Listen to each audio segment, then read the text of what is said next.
Our thought for today is, anyone who says their wedding was the best day of their life has clearly never had 2 candy bars fall down at once from a vending machine. Today we look at our gospel reading. It's a great reading to prepare for Lent, which starts tomorrow, as you know, on Ash Wednesday. So today we have the passage from St. Mark's Gospel, chapter 10. Remember what happened yesterday? The rich young man, the rich young ruler, asked Jesus, what must he do to inherit eternal life? Jesus says, of course, keep the commandments. And then he says he's kept all the commandments. And then he says, what more should I do? And Jesus says, go sell what you have, give to the poor, and then come follow me. As you know, he was calling Jesus was calling him to be a disciple. He was calling him to be an apostle. And yet he walked away sad because he was too attached. He had made an idol out of his money and his material possessions. So he walked away sad, unwilling to give up his great riches to become a disciple and follow Christ. Unlike St. Matthew, who of course was also very wealthy, he gave up everything to follow Jesus. So the rich young man went back into obscurity. We do not even know his name. If he had followed Christ, we'd have churches built in honor of him all over the world. We would have a feast day for him every year as one of the apostles. But he went back into obscurity because of his attachment to material things. And after this rich young man left, St. Peter, then this is where today's gospel picks up and says, Lord, don't forget, we've left everything to follow you. As if, Lord, what are we going to get from it? St. Peter is always the patron saint of being unfiltered. He just says what's on his mind. He always says things really without thinking, spontaneously. And he often says the wrong thing at the wrong time. But the Lord will answer him. So Peter says, we have left everything to follow you.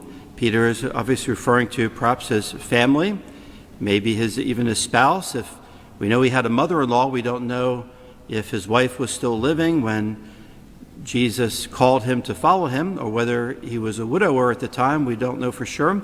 But we do know that he had a very nice home in Capernaum, right next to the synagogue, a nice neighborhood. He had a very good business. He had at least one fishing boat himself, and then he worked with his brother Andrew and James and John. So he was doing, quite well. Peter had a job, a vocation as a fisherman. He had obviously a family or relatives, a home. It says he gave up everything to follow Christ. And then Jesus responds and he says, I tell you truly, anyone who has made a sacrifice for me will be blessed 100-fold. And the Lord describes those who have left their home, who have left their brothers or sisters or mother or father or children or fields for me and the gospel, who will not fail to receive 100 times as much in this present age, which is referring to really life on earth. Additional homes, brothers, sisters, mothers, children, fields, and with them persecutions, and in the life to come, eternal life. So you can never, the main point of the gospel is that you can never outdo God in generosity. Whatever you give to God, whether it be in prayer, fasting, or almsgiving, God will bless you 100-fold, perhaps in this life, or certainly in the next. And that is the main point of the gospel, the Lord's promise, the Lord's guarantee that he will bless us. Now, of course, we don't do things to be blessed by God. We don't do it for the reward. We do it out of love for God and out of love for others. We do it because we know the purpose of life, as taught to us in the Baltimore Catechism, is we have to spend this life knowing God, loving God, and serving God in this world so we can be happy with God forever in the next. To come to know God, to love God, and to serve him. That's why we do what we do. We don't do it for the reward, but again, you can't outdo God in generosity. Whenever you spend time in prayer, you get so many graces back. Every time you give something to the poor, to the needy, God will bless you either in this life or in the life to come. When you make a sacrifice, for example, starting tomorrow with Lent, any sacrifice you make, any penance, he will bless you with tremendous graces and blessings. And then the Lord concludes this by reminding that there will be persecutions. And again, Mark is writing to the early Christian church in Rome, which was being persecuted. So again, he wants to remind them of Jesus' words that with these blessings of having, even maybe if you lose your physical family, you become part of a spiritual family, which is the church.